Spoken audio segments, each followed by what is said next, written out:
क्या आपने कभी सोचा है, जिस रावण ने माता सीता का हरण किया, जिस रावण के कारण भगवान राम को वन में भटकना पड़ा, उसी रावण के लिए माता सीता के आंखों से आंसू क्यों निकले थे?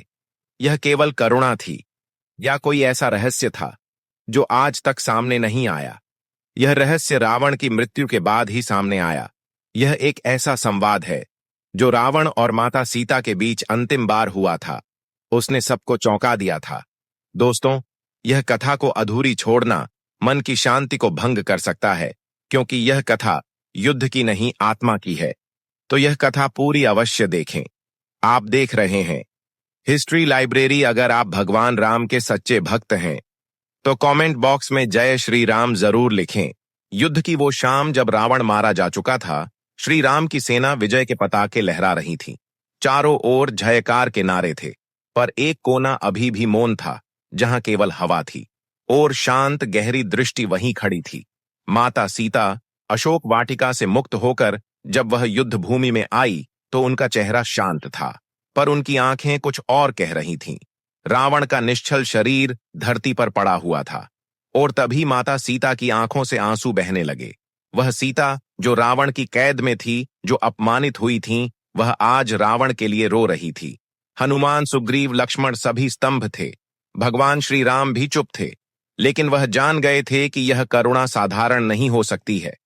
हनुमान जी ने आगे बढ़कर माता सीता से पूछा, माता, यह वो रावण है जिसने आपको इतना कष्ट दिया? इसके लिए यह आंसू क्यों? माता हनुमान जी ने देखा कि उनकी आंखों में ममता थी, ना कि घृणा।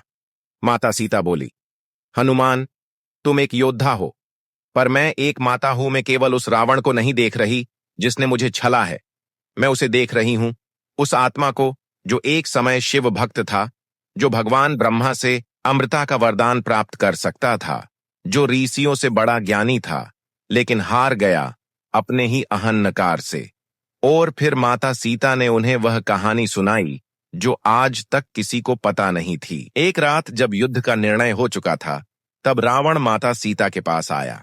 अंतिम बार न कोई गुस्सा, न कोई लालच, बस एक थकी हुई आत्मा के साथ रावण ने माता सीता से कहा, सीता, मैं जानता हूं तुम राम की हो। तुम्हारा हृदय कभी मेरा नहीं हो सका, लेकिन आज मैं तुम्हें एक सत्य बताता हूं। सीता चुप थी, पर रावण बोलता गया, तुम्हें उठाकर लाना मेरा सबसे बड़ा पाप था, पर तुमसे मिलना मेरी सबसे बड़ी साधना थी। मैंने तुम्हें स्त्री रूप में नहीं, शक्ति रूप में देखा। मैं चाहता था कि तुम मेरे साथ रहो, ताकि मैं अपने भीतर के राक्षस को जीत सकूं। मैंने वेदों का अध्ययन किया, शिव की आराधना की, लेकिन मेरी आत्मा कभी पूर्ण नहीं हुई। और फिर उसने कहा, जब मेरा अंत हो जाएगा, तब तुम एक आंसू बहाना उस रावण के लिए जो संसार को बदल सकता था, पर खुद को नहीं बदल पाया। माता सीता ने उस रात रावण की आंखों में अजीब शांति और अंदरूनी लड़ाई देखी थी। रावण ने कहा, मुझे पता है कि राम मुझे मारेंगे और राम के हाथों मुझे मृत्यु स्वीकार है, लेकिन तुम मुझे जानो कि मेरे अंदर एक आत्मा थी जो एक तपस्वी थी, लेकिन वह एक राक्षस बन गई। उस रात रावण खूब रोया था, हार के कारण नहीं, बल्कि अपने ही पतन और अपने कुकर्मों के लिए। और फिर वही दृश्य माता सीता के सामने आया था। वानर सेना भ्रम में थी, और फिर लक्ष्मण जी बोले, माता, अगर रावण इतना विवेकशील था तो उसने अपने पापों से मुक्ति क्यों नहीं पाई? माता सीता ने उत्तर दिया, रावण का मन युद्ध भूमि में था। एक ओर उसका ज्ञान, दूसरी ओर भक्ति, और तीसरी ओर उसका अहंकार और वासना। अंत में उसका अहंकार हार गया। भगवान राम ने सीता से कहा, सीता, तुम्हारा हृदय कितना विशाल है।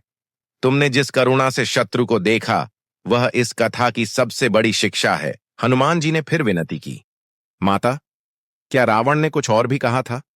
माता सीता ने गहरी सांस ली और कहा, उसने कहा कि जब मेरा अंत हो तो दुनिया मुझे राक्षस समझे, लेकिन तुम मुझे एक साधक के रूप में देखना जो असफल हो गई। उसकी यह बात आज भी मेरे भीतर घुस रही है। मैं इसलिए नहीं रो रही हूं, वह मारा गया, लेकिन मैं इसलिए रो रही हूं क्योंकि वो एक शक्तिशाली आत्मा थी जो ब्रह्मा से टक्कर ले सकती थी, अपने ही आग में जल गया। भगवान श्री राम ने माता सीता का हाथ थामा। सन्नाटा अब लंका की हवा में था, लेकिन रावण आज केवल एक राक्षस नहीं, एक चेतावनी बन गया था कि ज्ञान, भक्ति, बल सभी व्यर्थ हैं। यदि अहन्नकार हृदय में बैठ जाए तो दोस्तों, यह थी माता सीता और रावण के बीच उठा अंतिम संवाद। कैसा लगा हमें कमेंट में जरूर बताएं।